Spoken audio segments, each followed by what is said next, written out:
Okay. Do you have any children? I do. I have 3 and a grandchild. Oh, congratulations, Granny. Thank you. You're welcome. Hey, being a grandparent is the most beautiful thing in the world. Trust me. It is. I just wish I could see him right now. That, like you said, that's common, and it's going to be sweet. It's going to be sweet when you finally sit down and meet them. Now, how do your children feel about this whole thing? Because it was in the media. How do they feel? Okay, so my oldest son is very supportive. He has been in my life the entire time. We have maintained a relationship. And he also wrote a letter to the parole board for me. He's very understanding. Like, he has some certain memories about, his grandma or whatever. So he understands. He does not absolutely condone, whatsoever. But he's very supportive of me. Now, my 2 younger children This call is originating from an Ohio correctional facility and may be recorded and monitored. were actually adopted, so I didn't get to have contact with them through their childhood. But when my middle son, Tony, turned 18, he reached out to me, so we now have a relationship. And my youngest one, Ashton, will be 18 in December, so I'm hoping he will reach out as well. Okay, well, I'm quite sure if his 2 brothers are reaching out, he will too one day get the courage to reach out to you and want to know who you are and speak with you, because I'm quite sure his older brothers may have spoken about you to him. So, yeah, that'll come. So, you gotta let it come on his time and when he's of age. So everything will be great, and the family will be locked back in. And you have a parole date coming up. Am I right? Am I wrong? Well, 2029 is my actual parole date. I just recently filed a clemency, but the parole board denied it, and their reasoning was that I could benefit from more time to clean up my institutional record, basically. But I haven't been in trouble in like 10 years. Okay. But I understand their point, because I was in trouble for 30 years, and I've only been out of trouble for like 12. So okay. I get it. But it still has to go to the governor. No problem. So if the governor, so the parole board can deny it all they want, but the governor has the last say. Absolutely. Okay, that's a good thing. Now let me ask you another question. I'm be jumping around a little bit, Quentin Tarantino style. Okay. Yeah. Now, Mr. Williams, have you heard anything more from him? Have you spoke to him, or have he wrote you anything? So about, I want to say maybe 2 years. My timing might be a little off, but it was probably about 2 years after I got here. He actually wrote me a letter and sent me a picture of his penis.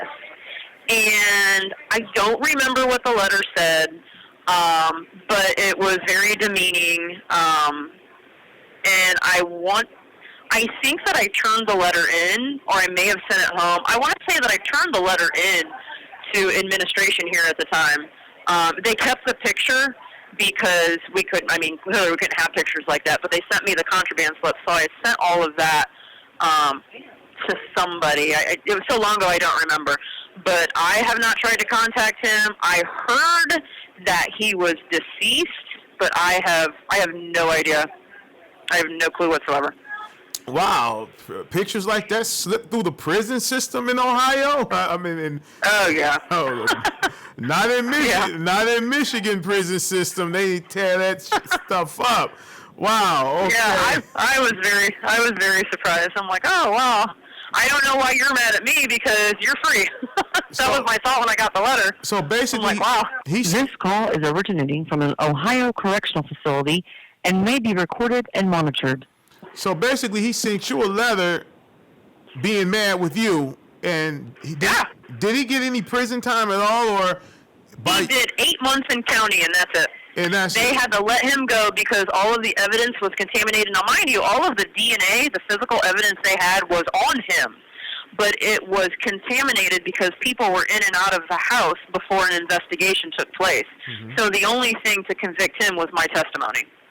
Right, and they needed that testimony, and you refused to give them that testimony. Yes. Do you regret not giving your testimony?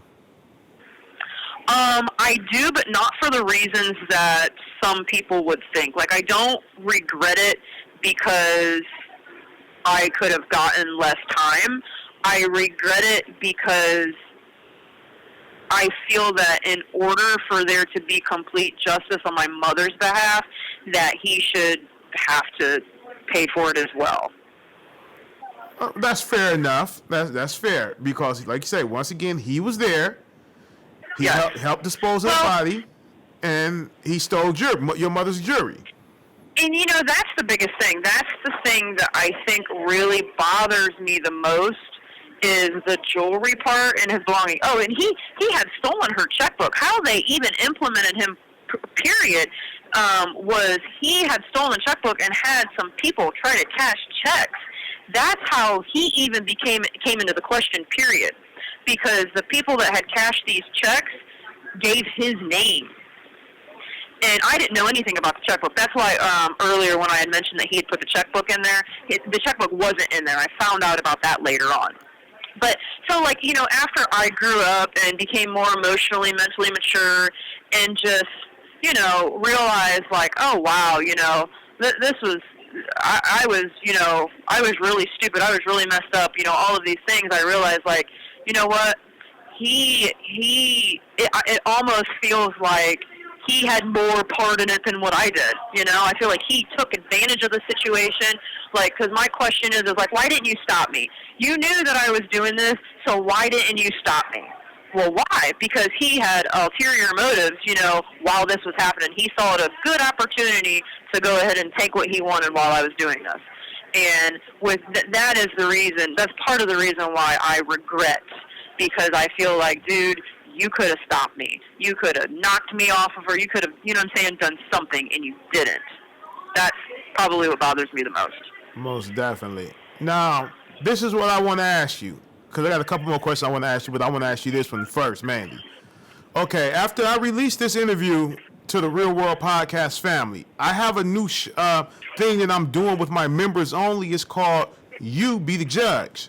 And You Be the Judge means, okay, after we listen to the show, and I have you back on live during the live stream, and I let the members only ask you questions, and we'll go, and it'll be live, and you can answer the questions of the ones that I ask you.